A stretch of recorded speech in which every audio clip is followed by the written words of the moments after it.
Captain June Park stood on the bridge of the Earth exploration vessel Horizon, his eyes fixed on the swirling blue planet that filled the main screen. The ship's lights cast a soft glow on his worried face. "Readings confirmed, Captain," said Dr. Taewoo, looking up from his station. "Class 12 Deathworld, one of the most hostile planets ever recorded." June nodded slowly. The planet below them, nicknamed Nightmare by the crew, shouldn't have been their destination at all. The Horizon had been sent to meet the Varian Collective, a powerful group of alien species known throughout the galaxy as unstoppable hunters. "Show me the Varian flight path again," June ordered. Lieutenant Hana Kim tapped her screen, and a red line appeared across the star map. "They were heading straight for Earth space for months, Captain. Then 3 weeks ago, they suddenly changed course." She pointed to where the line made a sharp turn. "They've been running at maximum speed away from this sector ever since." June frowned. The Varians were feared across known space. They were a collection of apex predator species who had joined together to hunt and conquer. Nothing scared them. Until now. "And you're sure they came close to this planet?" June asked. "Yes, Captain," Hana confirmed. "Their path took them within scanning range of Nightmare. Soon after that, they began their retreat." The bridge fell silent. Whatever had frightened the most feared hunters in the galaxy was down on that deadly blue world. "Sir," called out Mina from the communications station, "we're picking up a distress signal, Varian scout ship, heavily damaged, drifting at the edge of the system." "Set course to intercept," June ordered immediately. "Prepare boarding teams."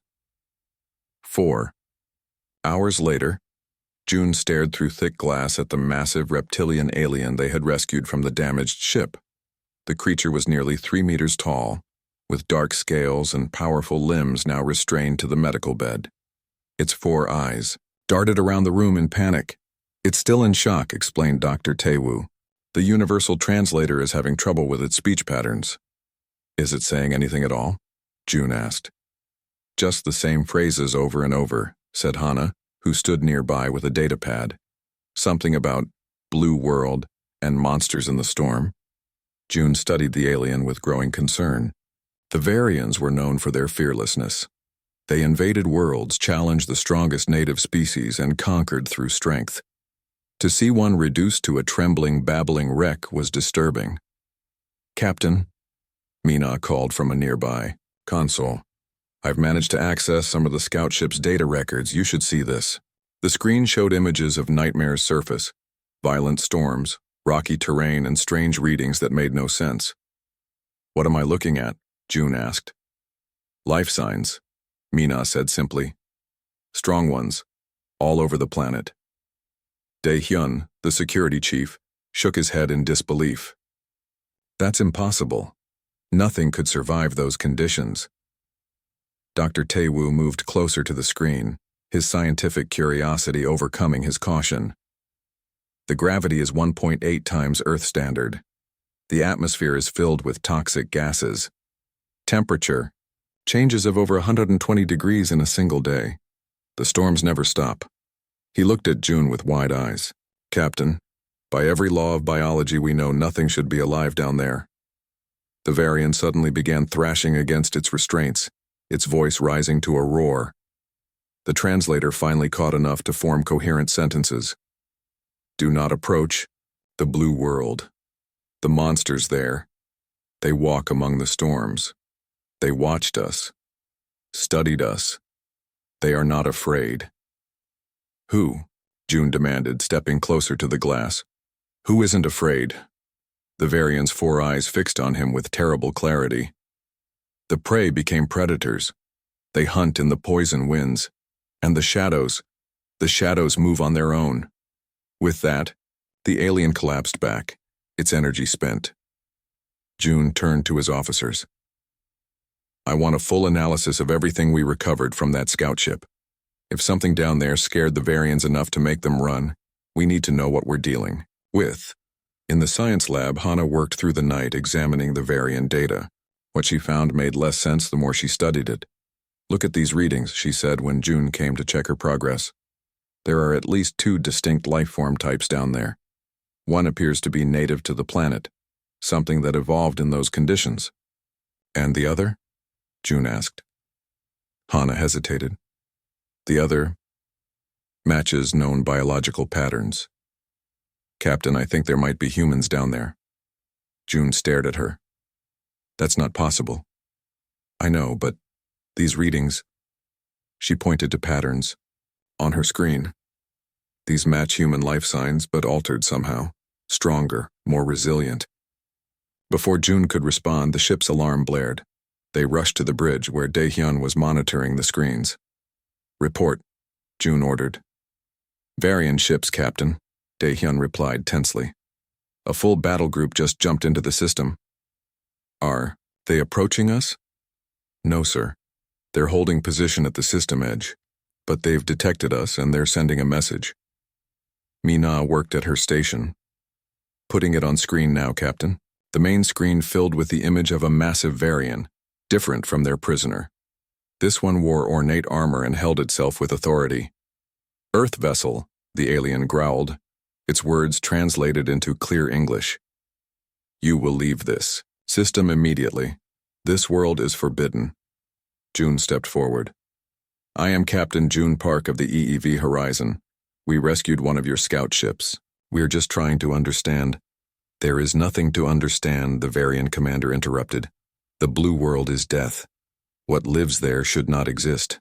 We will not approach it, and neither should you, if you value your species' survival. Are you threatening us? June asked carefully.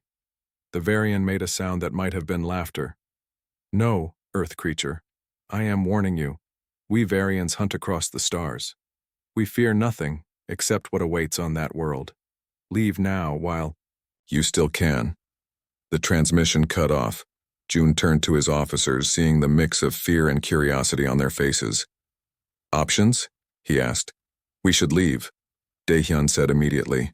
If the Varians are scared, we should be terrified. But there could be humans down there, Hana argued. We can't just abandon them. Dr. Tae-woo adjusted his glasses.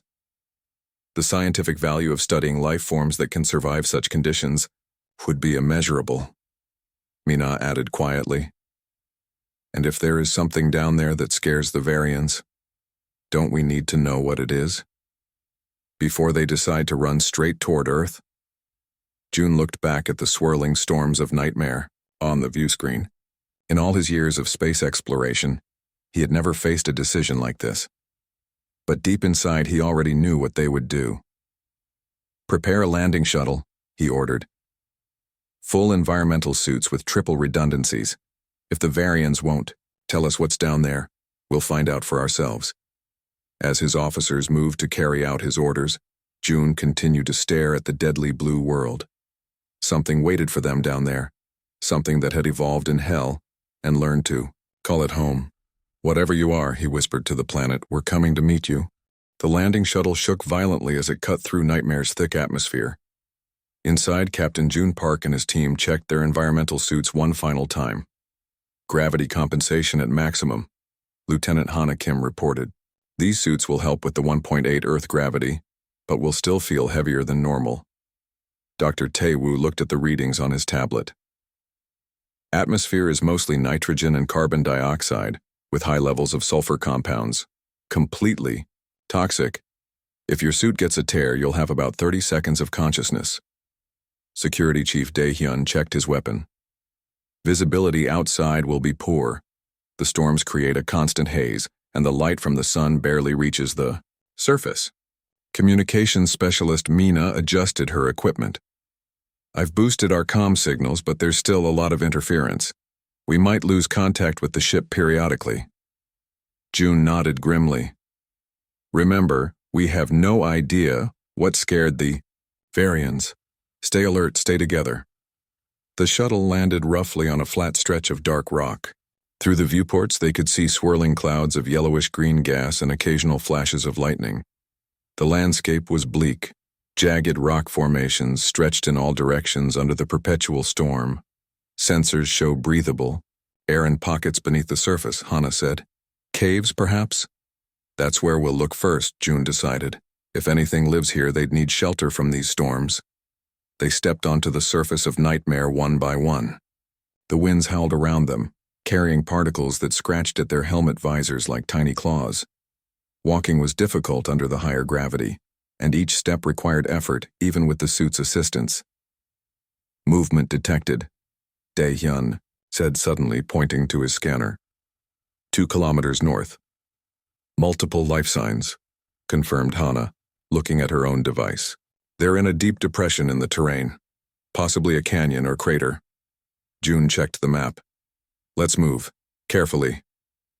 They walked for almost an hour, struggling against the constant wind. The terrain sloped downward, and they found themselves entering a wide canyon where the walls provided some shelter from the storm. Life signs are stronger now, Hana reported. Just ahead. Dae-hyun raised his hand, stopping the group. I see something. In the distance, structures rose from the canyon floor. Not natural formations, but buildings, crude yet purposeful, made of local stone and what looked like metal salvage. The structures were low and bunker-like, designed to withstand the punishing environment. Impossible, whispered Dr. Taewoo. No ship could have landed here safely. The storms would tear it apart. Yet someone did, June said. And they survived.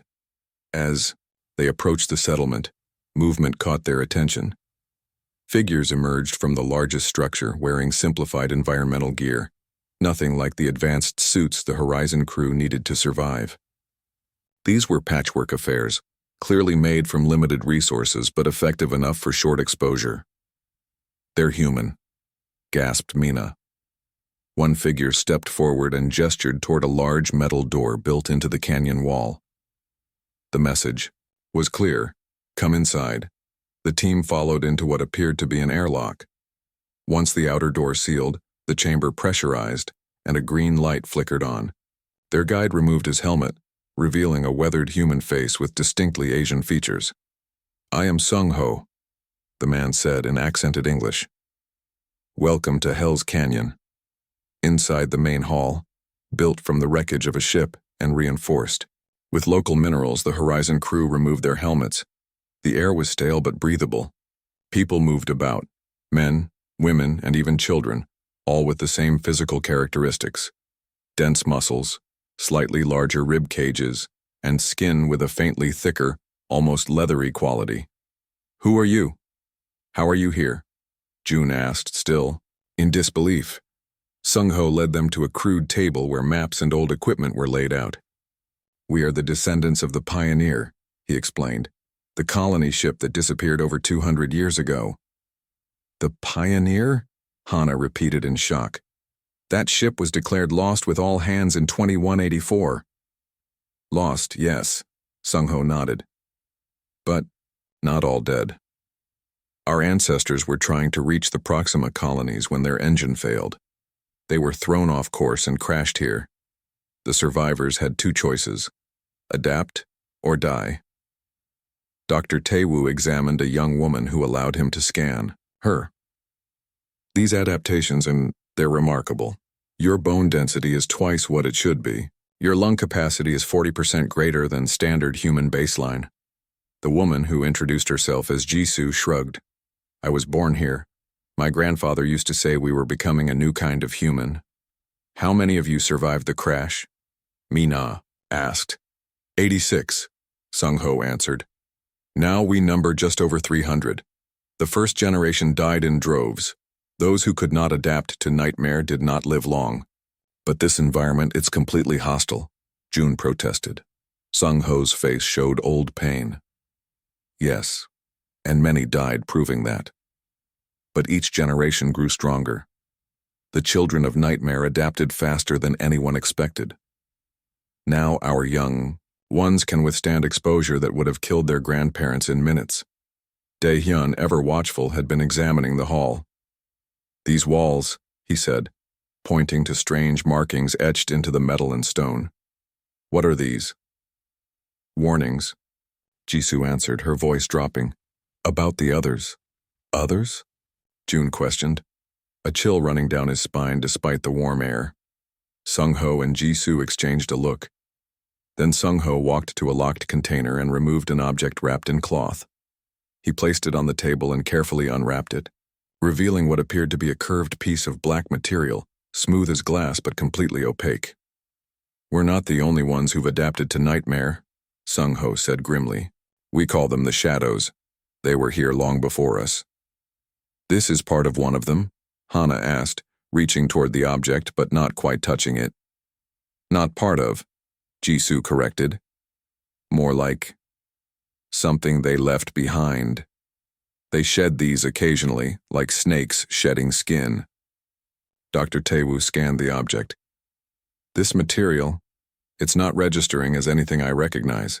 It absorbs all light, all radiation." He looked up at Sung-ho. "Are they hostile?" "They ignored us at first," Sung-ho explained. "For generations. We stayed in our settlement and they stayed in their territories.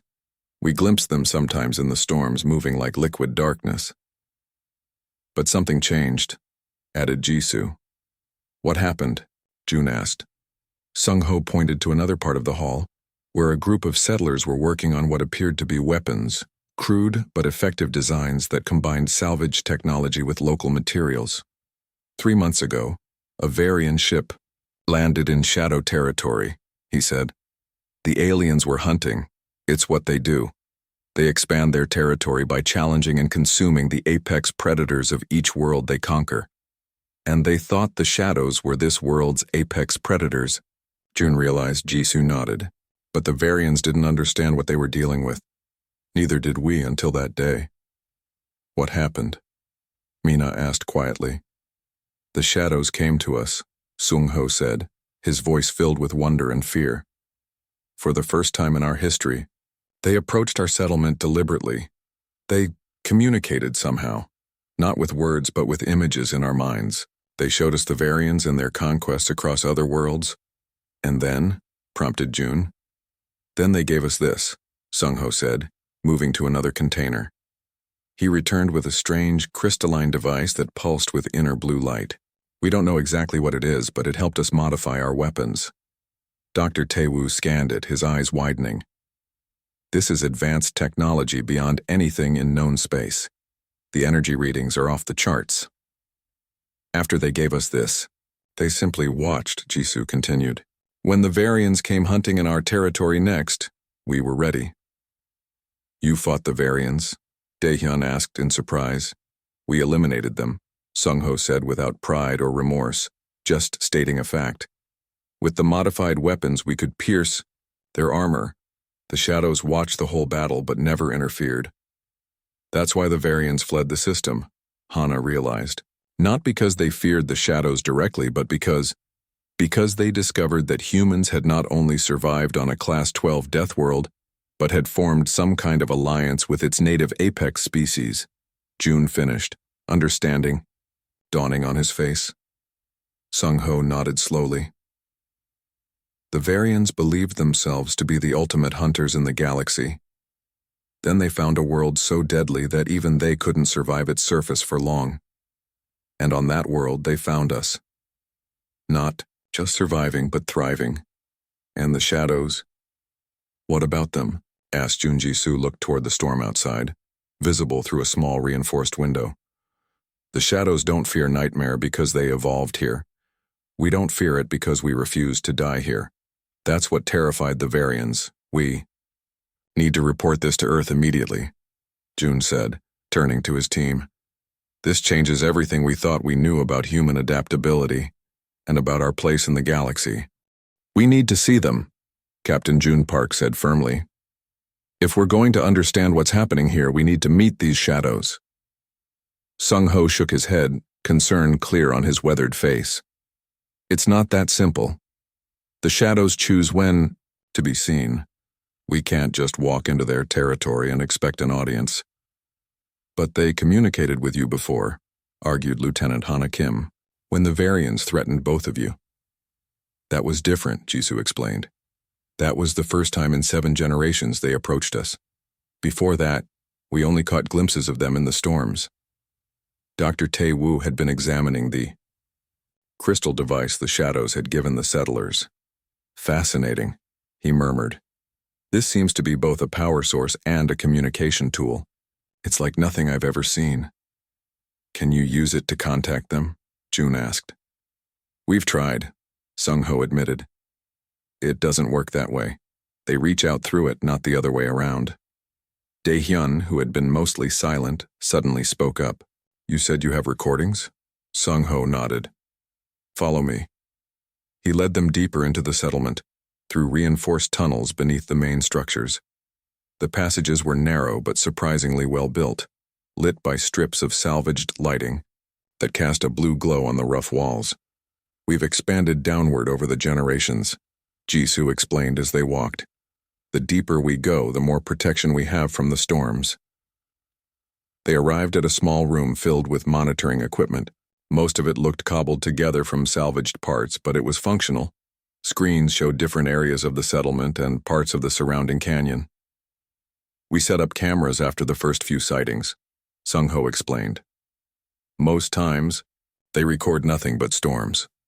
But occasionally, he tapped on a control panel and one of the screens changed to show recorded footage. The timestamp indicated it was from about 3 months ago. The image showed the edge of the canyon during a violent storm. At first there was nothing but swirling gases and dust. Watch carefully, Jisoo said. Something moved in the storm. It was difficult to make out at first, a darker patch against the swirling clouds. Then it took more definite shape. The creature moved like liquid darkness, seemingly unaffected by nightmares crushing gravity or toxic atmosphere. It had multiple limbs that could change position and length, and its body seemed to absorb all light that touched it. They can change their shape, Sung-ho explained. We think it's how they adapt to the different conditions on the planet. When the storms are strong, they flow like water. When they need to move quickly, they become more solid. Dr. Tae-woo stared at the screen in fascination. They're not just surviving in this environment. They evolved to thrive in it. The high gravity, the toxic atmosphere, the radiation, all of it would have shaped their development.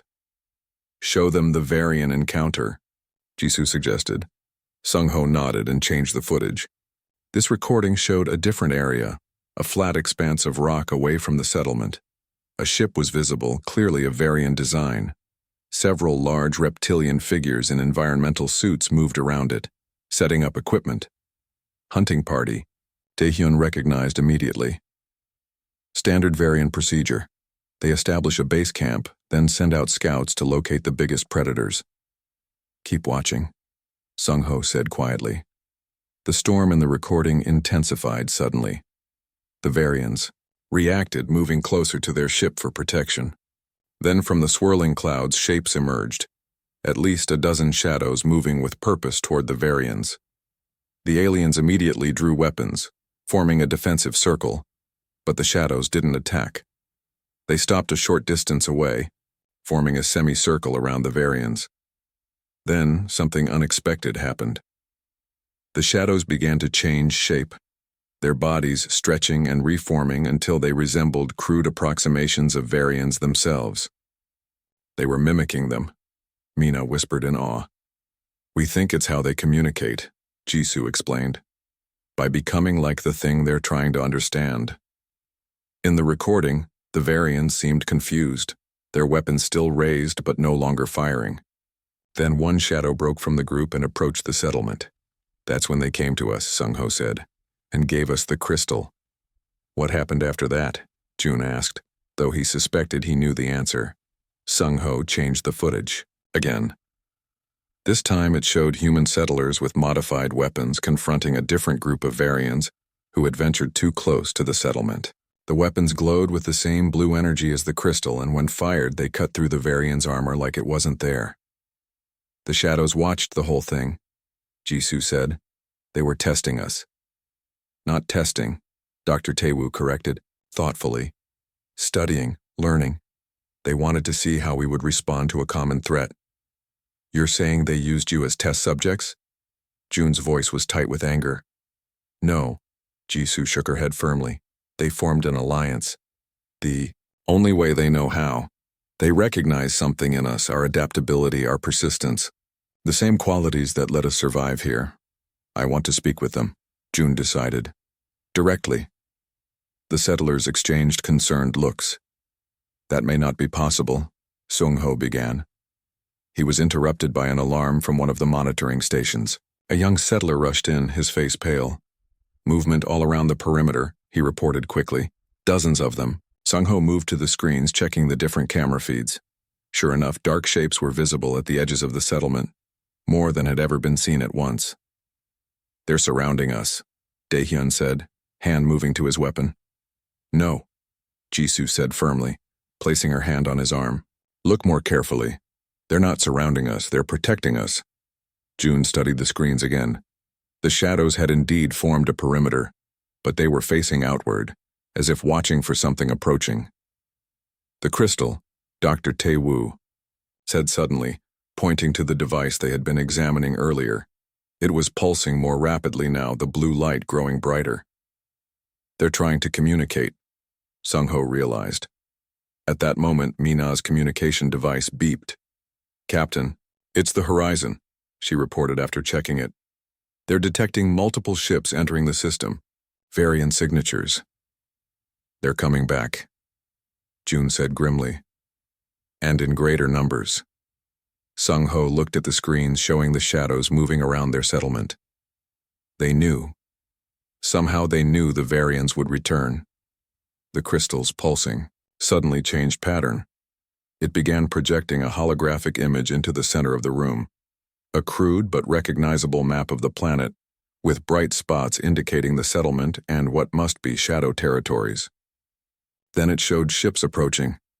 They're warning us, Jisoo said quietly. Dr. Tae-woo was scanning the crystal intently. Amazing. It's not just a weapon enhancer. It's a communication device, a power source, and a sensor array all in one. The technology is gowned incredible. But why now? June wondered aloud. The shadows have been on this planet for millions of years, based on what we can tell. Why reach out to humans now? Because we're like them, Jisoo said simply. We adapt. We survive where nothing should. The variants hunt and consume, but we persist and transform. The crystal pulsed again, and the hologram changed. Now it showed multiple planets scattered across space, at least 20 of them. Each world was marked with the same symbol that appeared in the shadow markings around the settlement.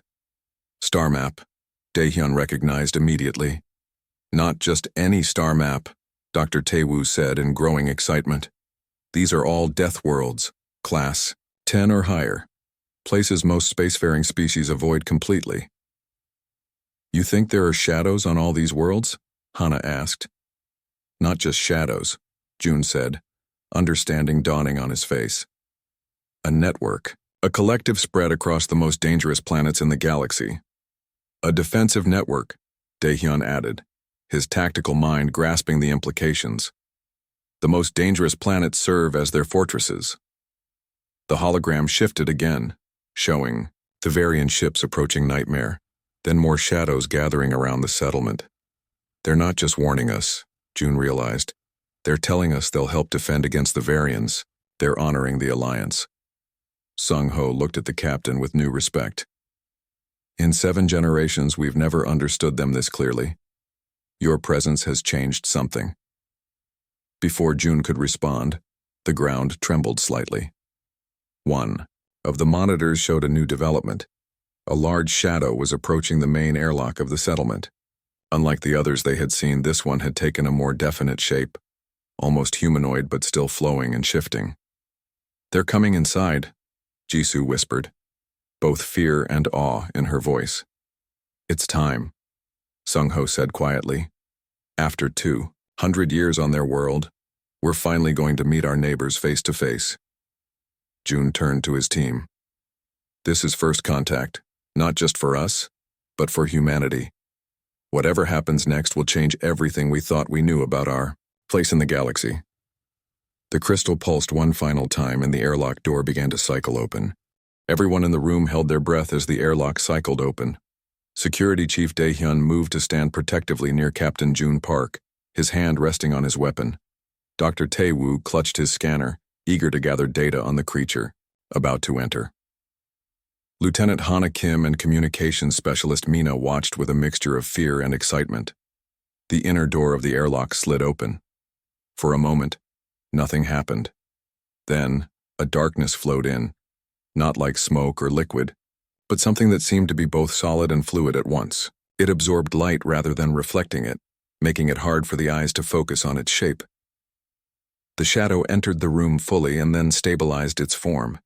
It took on a roughly humanoid shape, with a torso, limbs, and what appeared to be a head, though there were no visible features like eyes or a mouth. Its surface rippled occasionally, like water disturbed by a gentle breeze.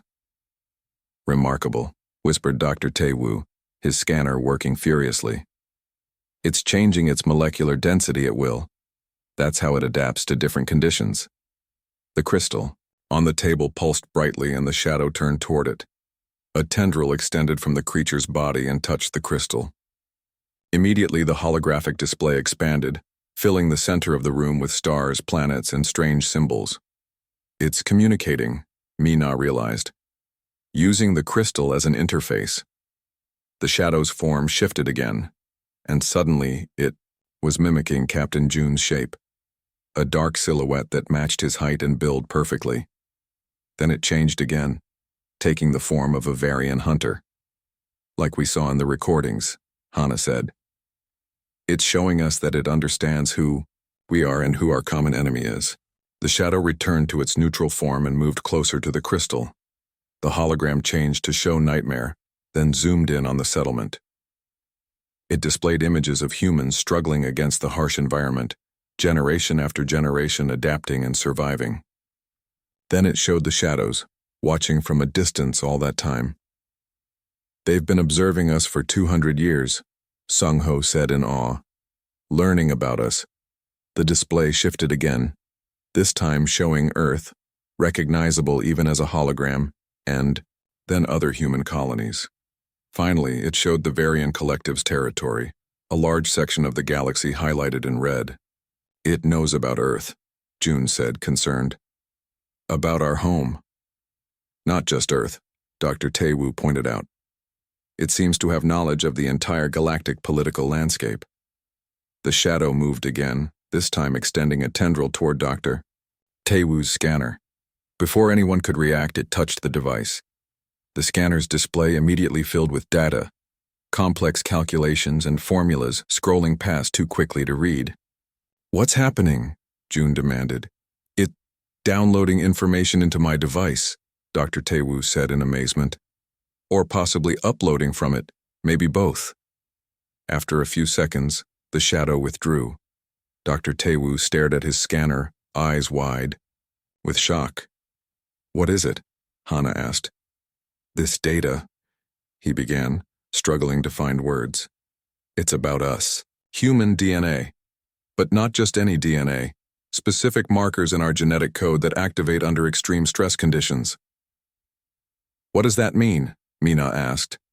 Dr. Tae-woo looked up, his face pale.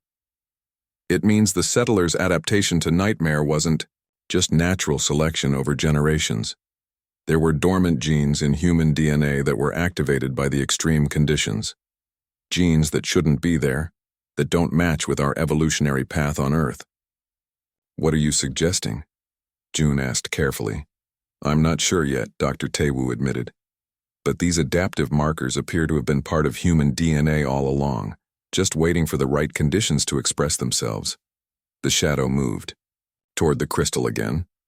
The hologram now showed a detailed view of the human genome with certain sections highlighted. Then it showed a comparison with another genome, one that had similarities to the highlighted human sections. "Is that shadow DNA?" Hana asked in disbelief. "Not DNA exactly," Dr. Tae-woo corrected, studying the display. "Their genetic structure is different from ours, but these specific adaptive sequences, they're remarkably similar." The shadow changed form again, this time creating a shape that looked like a map of Earth as it was millions of years ago. The continents were in different positions, and the environment appeared much harsher than the Earth they knew. "It's showing ancient Earth," Dr. Tae-woo realized, "before humans evolved." But look at the environmental readings: higher gravity, more atmospheric toxins, extreme temperature fluctuations. Like nightmare, Jisoo whispered. Exactly like nightmare, Dr. Tae-woo confirmed. Earth was once a death world too. The shadows, form rippled, and the hologram shifted to show primitive life forms evolving on this harsh ancient Earth. Some of them resembled the shadows themselves. Is it saying that shadows once lived on Earth? June asked, trying to understand. I don't think so, Dr. Tae-woo said slowly. I think it's showing us that life on Earth evolved under similar conditions to nightmare. That's why humans have these adaptive genes. They were essential for survival when Earth was a death world. But Earth became less harsh over time, Hana added. And those genes went dormant as they were no longer needed. Until humans crashed on nightmare, Sung-ho said, understanding dawning on his weathered face. Where the genes became active again. Mina's communication device beeped again. Captain, the Horizon reports that the Varian fleet has entered orbit. At least 6 warships. They're demanding we leave the system immediately. They're afraid, Dae-hyun said. They've discovered that humans can not only survive on a death world, but form an alliance with its native apex species. The shadow moved suddenly, touching the crystal again. The hologram showed the approaching Varian ships, then displayed a new image. Shadows rising from Nightmare's surface, moving into orbit, hundreds of them. They can survive in space? June asked in disbelief. They can adapt to almost any environment, Dr. Tae-woo said, examining his scanner again. Their molecular structure can change to protect them from vacuum, radiation, almost anything. They're going to attack the Varian ships, Dae-hyun realized. No, Jisoo corrected, watching the hologram carefully. They're forming a barrier between the Varians and the planet. They're protecting us, not attacking. The shadow now created a new image, humans and shadows standing together on various worlds, including Earth and the planets from the star map shown earlier. It's proposing an alliance, June said slowly. Not just with the settlers here, but with all of humanity.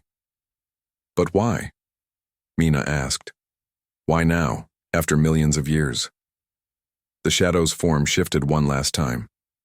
It created an image that looked like the galaxy, with red areas showing Varian territory spreading like a stain across the stars. The Varians have been expanding aggressively, Dae-hyun noted, conquering world after world, and the shadows have been watching from their death worlds, Hana added, unable to stop them because they were isolated on planets most species avoid. Until they found us, Sung-ho said. Humans who could adapt to their worlds, who could serve as a bridge between them and the rest of the galaxy. Captain June Park made a decision. Mina, contact the Horizon. Tell them to transmit everything we've learned to Earth Command immediately. Dae-hyun, work with the settlers to prepare defenses in case the Varians try to land. He turned to the shadow.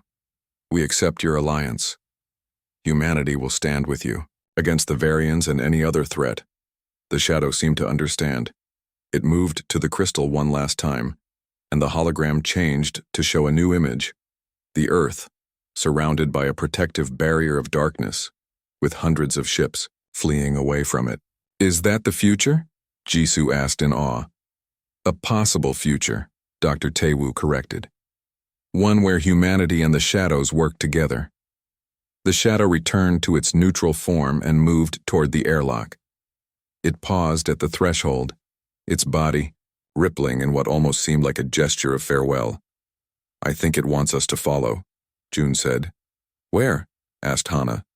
To meet more of them, Sung-ho guessed, to formalize our alliance. As the shadow departed, Captain Park turned to his crew. We need to report this to Earth immediately. This changes everything we thought we knew about human origins, about our place in the galaxy. Sir, Dr. Tae-woo said, his voice quiet but intense. According to these readings, Earth itself was once a Class 11 death world.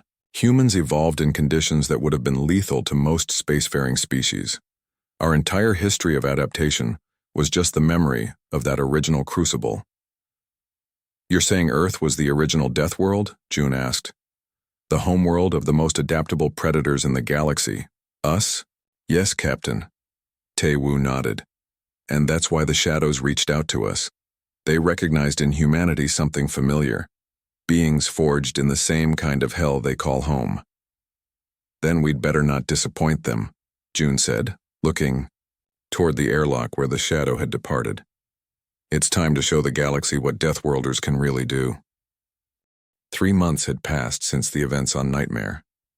Captain June Park stood tall in his formal uniform, looking out at the grand assembly hall of the Galactic Concord on Earth. Behind him stood Earth's diplomatic delegation, scientists, military, officers, and government officials. Among them were Lieutenant Hana Kim, Dr. Tae-woo, Security Chief Dae-hyun, and Communications Specialist Mina, all now recognized as the First Contact Team. Across the chamber, representatives from 24 spacefaring civilizations watched with a mixture of fear and fascination. The large view screen showed images from across the galaxy, human settlements being established on Class 10, 11, and 12 Death Worlds, planets that most other species considered completely uninhabitable. But what truly held everyone's attention was the figure standing beside Captain Park, a shadow emissary, the first to ever leave Nightmare, its form shifting and flowing like liquid darkness inside a specialized environmental field that had been designed based on Dr. Tae-woo's research. For many years, we believed humanity was just one species among many in the galaxy, June began, his voice carrying across the silent hall. We thought our homeworld was ordinary, and our place in the cosmic order was unremarkable. He gestured to the view screen, which now showed ancient Earth, a harsh, stormy world much like Nightmare. We were wrong, he continued. Earth was once a death world, a crucible that forged our species to be adaptable beyond all others. The genes that allowed us to survive Nightmare's conditions were inside us all along, dormant but ready. The representatives from other worlds shifted uncomfortably in their seats. Many of them required special accommodations just to survive Earth's standard gravity and atmosphere, which they already found challenging. For thousands of years, the Shadow Collective has guarded the most extreme worlds in our galaxy, June explained. Not out of territorial instinct, but as caretakers of life's most extreme expressions. They recognized in humanity a kindred adaptability, a refusal to accept limitations. The view screen changed again, showing humans and shadows working together on Nightmare. They were building new structures, not terraforming to weaken the planet, but creating areas where both species could comfortably exist together. The Varian Collective believed themselves to be the apex predators of the galaxy because they could conquer and consume the strong, June continued. They fled when they encountered species that had mastered environments they couldn't even survive in. At the mention of the Varians, the attention in the room shifted to another section, where a small delegation of the reptilian aliens sat, their posture stiff and uncomfortable. They had requested peace talks just 1 month earlier, after their fleet retreated from Nightmare in the face of the combined human-shadow defense. Dr. Tae-woo stepped forward next, activating his own presentation. Our research confirms that Earth itself was once a Class 11 death world. Humans evolved in conditions that would have been lethal to most spacefaring species. Our genetic memory of adaptation was merely awakened by Nightmare's challenges. Showed detailed genetic analyses pointing out the special adaptive sequences in human DNA that matched patterns found in shadow biology. We are not simply allies by choice, he explained. We are evolutionary cousins, shaped by similar crucibles. Theo, shadow emissary, moved forward now, its movements hypnotically fluid. Through a translator device developed based on the crystal technology, its message resonated through the chamber. We have waited eons for worthy allies. Species who survive comfort become stagnant. Species who master adversity become unstoppable. Together we will shepherd life into realms thought impossible. Many of the alien representatives appeared disturbed by this statement. A tall, thin delegate from a low-gravity world stood up. This alliance changes the balance of power in the galaxy, she protested. If humans can settle death worlds where none of us can follow, and the shadows control these worlds already, you will have access to resources and territory beyond our reach. June nodded calmly. That is true. But we are not here to threaten or dominate. We are here to offer partnership. He activated a new display showing mineral and biological resources unique to high-gravity, high-radiation worlds. Death worlds contain elements and compounds that can't form in gentler environments. We propose a fair trade system. We can harvest these resources that you cannot safely obtain and share them with all peaceful species. This caused a stir of interest among the delegates. Access to such rare resources had always been limited, with only the most dangerous and expensive robotic mining operations possible on death worlds. Meanwhile, Sung-ho and Jisoo had entered the chamber from a side door. The changes in them were even more pronounced now. Jisoo's skin had a subtle iridescence that helped filter radiation, and both settlers moved with smooth grace, despite Earth's gravity being lower than what they were accustomed to on Nightmare. Jisoo approached the main floor and addressed the assembly. I was born on a world that should have killed me. My ancestors were stranded there by accident, but what seemed like a disaster became our greatest strength. We learned to adapt, to change, to become something new. She gestured to the shadow, beside June, and we learned that we are not alone in our ability to embrace harsh realities and thrive in them. The Varian representative finally spoke, its voice deep and rumbling even through the translator.